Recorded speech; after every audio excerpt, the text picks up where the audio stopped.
Now to the story that's captivated the nation, the disappearance and death of Alexis Crawford. Investigators say she died from asphyxiation. Crawford's roommate and her roommate's boyfriend are charged in connection to her murder. 11 Alive is where Atlanta speaks, so it's not just the crime that has a lot of folks out there talking. As Hope Ford found out, it's also what police says happened in the days leading up to Crawford's death.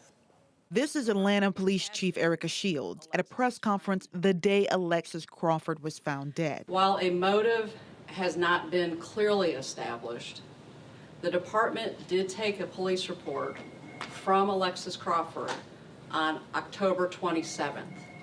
And this is a few days prior to her being reported missing. Police are not connecting Crawford's sexual assault to her death, but people across the country who see this story are connecting the two, and they're using Crawford's story as an example of why sexual assaults are often unreported. Twitter users like Alexis for Prez say Crawford's death in the days following the report is, quote, a terrifying and heartbreaking illustration of why women are scared to report. Then there's tweets like this one saying women are fearful to speak out, or this one that says, quote, we end up beaten or dead. Over 18,000 people shared that sentiment. The sexual assault complaint blacks out Crawford's name, but lists Jones as a witness and Brantley as the suspect. According to police, Crawford had a rape kit performed on her at Grady Hospital and later told her friends she didn't feel comfortable sleeping in her own bed. The reported sexual assault happened off campus. Brantley hasn't been charged with sexual assault, and Atlanta police aren't saying if the sexual assault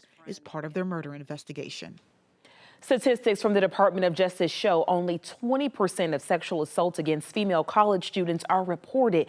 Fear of retaliation was listed as one of the top 3 reasons for not reporting the crime. If you're looking for counseling, please call the National Sexual Assault Hotline. That number, 1-800-656-HOPE.